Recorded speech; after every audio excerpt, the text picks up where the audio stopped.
All right, good morning. Everybody loves the idea of homesteading. They love the idea of going out and grabbing your fresh eggs in the morning, picking, tomatoes and peppers off of the vine, and cooking up a nice, pork chop for the evening supper.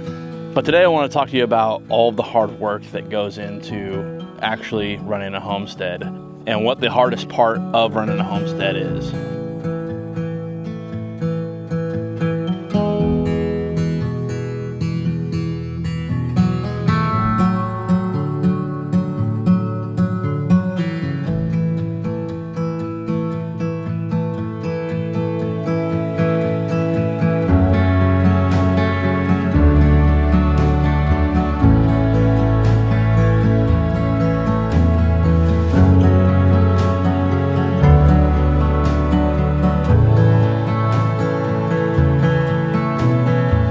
So in this video, we're going to go over what I think is the hardest part of homesteading, and it's probably not going to be what you think.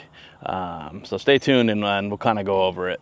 All right, so there's some common misconceptions. A lot of people think that the hardest part about running a homestead is the physical work. It's the waking up every morning and feeding the animals and dragging the hose and loading feed buckets and moving animals and making sure that they all have their structures built and all of that kind of stuff. And don't get me wrong, it is a ton of work, but after a while you do start to build routines. Your infrastructure gets better, you get more on a schedule. So there's, I move animals every Monday. I then pick up the fences on Tuesday and move and set up their next fence so that on the following Monday they can be moved. There's things that you can do for that physical part of it that will get easier. So what is the hardest part of running a homestead? And honestly, for us, it's the emotional side of it. It's dealing with the loss on the homestead when it's unexpected, and even when it is expected. When you walk out and there's a handful of chickens dead from a fox, like that really sucks. I did have a week where about every other day, one of our old mama pigs was rolling over onto her piglets and crushing like one every other day. And that it's, what are you going to do? I can't watch the pigs 24 hours a day. So that emotional side is what really is challenging. The other emotionally draining part of it is that there's no days off. You don't get to go on a lot of vacations. You don't get to, spend the night out somewhere. Your animals have to be fed every morning and every night. And, that mentally can kind of, drain on you, whether it's, pouring rain, snowing, 95 degrees, whatever. You got to make the rounds and feed your animals.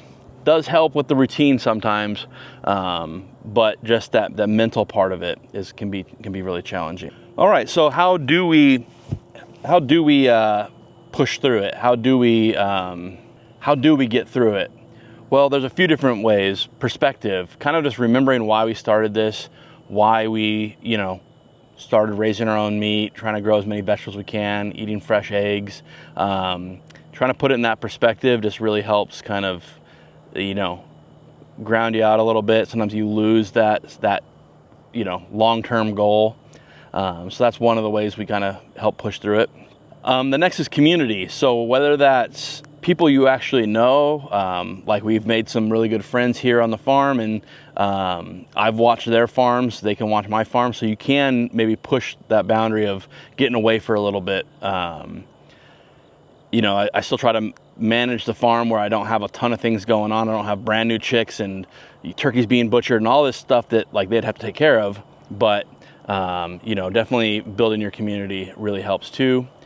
And even if you don't have someone to, fall back on farm sitting, or just, someone in in your community that you can chat with. Going to like little homesteading events, you know, they're popping up all over the place. We've gone to like Homesteaders of America, I think 1 or 2 years. We've gone to, there's one in Tennessee that we've gone to, and I've gone to a bunch of my friends' pig butchering workshops. And just kind of being around like-minded people, you start bouncing ideas off, you kind of get reinvigorated. So that's really good too. And then the last thing is just kind of celebrating the small wins. So we had our old egg flock kind of was slowly decimated by a fox. And just in the last week, our egg layers, our replacement egg layers have really started to produce. And we've beefed up kind of their security. So we haven't lost a single chicken for our new flock to any predator pressure yet, so you know, knock on wood.